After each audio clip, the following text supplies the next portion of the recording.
సరే మీరు ఇవన్నీ విన్నారు. ఇక్కడ ఒకటే పాయింట్ సార్, అంటే ప్రజలు ఒక మ్యాండేటు, సరే మీరు మీరు ఒక ప్రయత్నం చేసి ఉండొచ్చు, ఒక పార్టీగా జాతీయ పార్టీగా చాలా రాష్ట్రాల్లో మీ వాదన జనానికి నచ్చుతుంది, ఓట్లు వేస్తున్నారు అనుకుందాం. బట్ ఇక్కడ మిమ్మల్ని కాదన్నారు, 2 ద్రవిడ పార్టీలని కాదన్నారు, ఒక కొత్త వ్యక్తి, ప్రభుత్వ వ్యతిరేకత కాదో కూడా మనకు తెలియదు, ఆయన మీద ఏదో చేస్తాడన్న ఒక ఆశతోటో దేనితోటో పెద్ద ఎత్తున ఓట్లు వేశారు. మ్యాండేట్ స్పష్టంగా ఇద్దరికీ కలిపి వచ్చిన సీట్ల కంటే ఆయన ఒక్కడికే ఎక్కువ వచ్చినాయి. ఇంత స్పష్టంగా ఉన్నప్పుడు కూడా ఇంత గందరగోళం చేయటం అవసరమా? ఈ పార్టీలని ఒత్తిడి పెట్టడం, మీరు మద్దతు లేఖలు ఇవ్వాల్సిందే, హౌస్లో కదా బలం నిరూపించుకోవాల్సిందని 3 రోజుల నుంచి దేశమంతా మొత్తుకుంటుంటే గవర్నర్ గారు ఎందుకు ఆ రకంగా వ్యవహరించినట్టు? ఆంజనేయ రెడ్డి గారు మాట్లాడారు. నమస్తే, వినపడుతుంది సార్, గో హెడ్. మీకు చర్చలో పాల్గొంటున్న అందరికి కూడా నమస్కారాలు. ఓకే, సరే, మీరు గవర్నర్ పాత్రలు తమిళ రాజకీయాలు మొత్తానికి కథ సుఖాంతం అయింది కదా. మీరు ఇప్పుడు బ్రేకింగ్ న్యూస్ లో చెప్పారు, రేపు 11 గంటలకైనా ప్రమాణ స్వీకారం చేస్తా ఉన్నారు. కథ సుఖాంతం అయింది. ఈ కథ సుఖాంతం ఎట్లయింది? ఈ 3-4 రోజులు కొంత గవర్నర్ డిలే చేయబట్టి కథ సుఖాంతం అయింది. లేదా మామూలుగా ఒకవేళ గవర్నర్ అప్పుడే ఆహ్వానించి, మీకు టెక్నికల్ గా 107 మంది సభ్యులు కదా, 108 స్థానాల్లో గెలిచి ఉండొచ్చు, కానీ సభ్యులు 107 మంది. ఎందుకంటే ఆయన విజయ్ గారు 2 స్థానాల్లో గెలిచారు. ఆహ్వానించి ఒక 1 వీక్ టైం ఇచ్చుంటే మీరు బల నిరూపణ చేసుకోమని, అప్పుడు నిరూపణ చేసుకోలేక ఉండుంటే మళ్ళా ప్రభుత్వం పడిపోయి ఉండేది. అప్పుడు మనం ఏమంటాము, ఏమిటి గవర్నరు అసలు బలం ఉందా లేదా తెలుసుకోకుండా ఎందుకు ఆహ్వానించారు? ఇదే జరిగింది మహారాష్ట్రలో శివసేన విషయంలో కూడా సుప్రీంకోర్టు అదే వ్యాఖ్యానించింది. మనం చూసాం, వాజ్పేయి గారి విషయం చూస్తాం, ఆహ్వానించారు. వాజ్పేయి గారు మొట్టమొదటిసారి నిరూపించుకోలేకపోయారు. అంటే ప్రభుత్వం ఉన్నా ఉండకపోయినా పద్ధతి అయితే అదే సార్. సుప్రీంకోర్టు చెప్పిన దానిలో పద్ధతి అదే. నేను చెప్పేది చెప్పండి. స్టేబుల్ గవర్నమెంట్ ఒక గవర్నర్ కోరుకోవడంలో తప్పు లేదు. స్టేబుల్ గవర్నమెంట్ ఉండాలని కోరుకోవడంలో తప్పు లేదు. మనం గవర్నర్ చర్యలు, జయప్రకాష్ నాయుడు గారు చెప్పినట్టు దాని వెనక కుట్రలు, ఇప్పుడు కాంగ్రెస్ పార్టీ వారి ప్రతినిధి మాట్లాడినట్టు, సార్ బెంగాల్లో బీజేపీ దయ వల్ల కాంగ్రెస్ పార్టీ ఆఫీసులు ఓపెన్ చేసుకుంటుందండి. గత 15 సంవత్సరాల్లో ఓపెన్ చేసుకోవాలి. బీజేపీ దయ వల్లనే కాంగ్రెస్ పార్టీ ఆఫీసులు, సిపిఎం సిపిఐ పార్టీలు ఆఫీసులు ఓపెన్ చేసుకుంటున్నారు. ఇక్కడికి వచ్చే ప్రజాస్వామ్యం. ఆంజనేయ రెడ్డి గారు చెన్నై నుంచి మళ్ళీ ఇంకొక అప్డేట్ వస్తోంది. ఎస్ ప్రవీణ్, చెప్పండి. ఇప్పుడే గవర్నర్ గారు క్లియర్ చేశారన్నారు, రేపే ప్రమాణ స్వీకారం ఉన్న వార్త వస్తూ ఉంది. ముందు 11వ తారీఖు అన్నారు, ఏంటి మీకున్న అప్డేట్స్?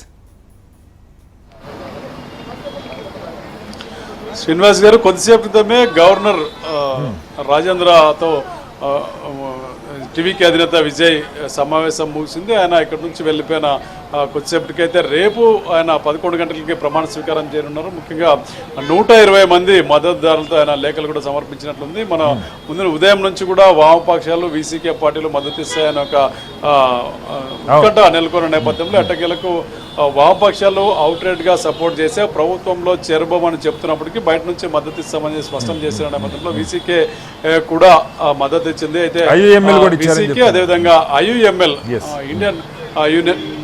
ఇండియన్ యూనియన్ ముస్లిం లీగ్ కూడా బయట నుంచి మద్దతు ఇచ్చే ప్రయత్నాలు ఉన్నాయి. మొత్తం 120 మంది సభ్యులు అయితే విజయ్కి మద్దతు ఇస్తున్నట్లు కూడా మనకి స్పష్టమైన సమాచారం ఉంది. ముఖ్యంగా అమెరికా గవర్నర్ కూడా ఆయన లేఖలు కూడా అందజేసినట్లున్నారు. వామపక్షాల నుంచి స్పష్టమైన లేఖలు తీసుకున్నారు. అదేవిధంగా ఐయుఎంఎల్, అదేవిధంగా విసికే పార్టీల నుంచి నేరుగా గవర్నర్ కార్యాలయానికి, అదేవిధంగా పార్టీ టీవీకే పార్టీ కూడా మెయిల్ పంపినట్లు తెలుస్తుంది. సో రేపు ఉదయం విజయ్ ఒక్కరే ప్రమాణ స్వీకారం చేస్తారని కూడా ఒక ప్రచారం ఉంది. మంత్రులను ఈ నెల 11 లేదా 13 తేదీల్లో కూడా ప్రచారం చేస్తారని ఒక ప్రచారం అయితే ఉంది. రేపు విజయ్తో ఎంతమంది ప్రమాణ స్వీకారం చేస్తారని కూడా కొంత తెలియాల్సి ఉంది. Right, thank you very much. S Anjaneya Reddy garu complete చేయండి. నేనేమంటున్నా అంటే, అదే నేను మొదటి చెప్పినట్టు కథ సుఖాంతం అవుతుంది. 2-3 రోజులు సస్పెన్స్ థ్రిల్లర్ క్రియేట్ చేశారు. మీడియాకి మంచి మసాలా పెట్టారు మీరు 3 రోజులుగా. మీ వల్ల మీడియా మొత్తం దీని మీదే తిరిగింది సార్. దేశం అంతా మీడియాకి మంచి ఆహారాన్ని ఇచ్చారంటున్నా. మూడు రోజులుగా ఖచ్చితంగా జరుగుద్దండి శ్రీనివాస్ గారు. Yeah. ఖచ్చితంగా చర్చ జరుగుద్ది దేశం అంతా. Okay, okay. మనం కాంగ్రెస్ పార్టీ అధికారంలో ఉన్నప్పుడు 82 సార్లు ప్రభుత్వాలు కూలదోసింది. అవును. మన ఇప్పుడు ఈ మన చర్చలో ఉన్న సిపిఎం గఫూర్ గారు కూడా మొట్టమొదటిసారిగా ప్రపంచంలోనే ఎన్నికల ద్వారా కమ్యూనిస్టు పార్టీ అవును ఆ కేరళలో అధికారానికి వస్తే ఆ ప్రభుత్వాన్ని కూడా కొలదోసింది కాంగ్రెస్ పార్టీ. కాబట్టి చర్చలు జరుగుతాయి, అందులో అనుమానం లేదు. చర్చ జరుగుద్ది. కాంగ్రెస్ పార్టీ ప్రజాస్వామ్యము, బీజేపీ ఇంత. కానీ నాకు ఆశ్చర్యం ఏంటంటే బీజేపీ ఏ ఇంట్రెస్ట్ తోటి ఇక్కడ రాజకీయం చేస్తుంది, గవర్నర్ ఉపయోగిస్తుంది.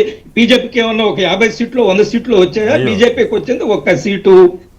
సార్ 3 ఉన్న చోట మీరు అధికారంలోకి రాగలిగారు. బెంగాల్లో 10 ఏళ్ల క్రితం 3 సీట్లు మీకు అధికారంలోకి రాలేదా? ఇక్కడ 1 ఉన్నా మీరు రాగలుగుతారు.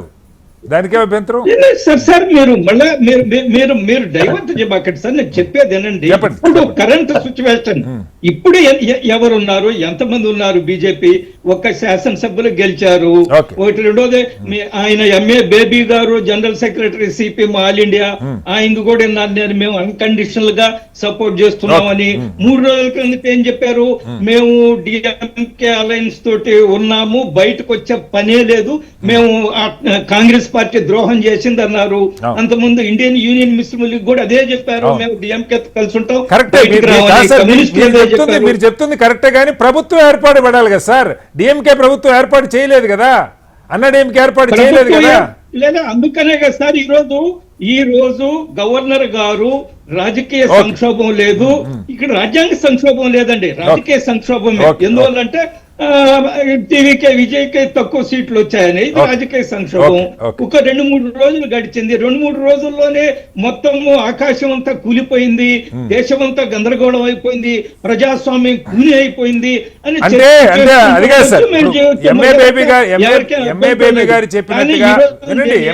గారు చెప్పినట్టుగా వామపక్షాలు వీసీకి ఒప్పుకోనుంటే అన్నాడీఎంకే ముఖ్యమంత్రి అయ్యేవాడు కాదా?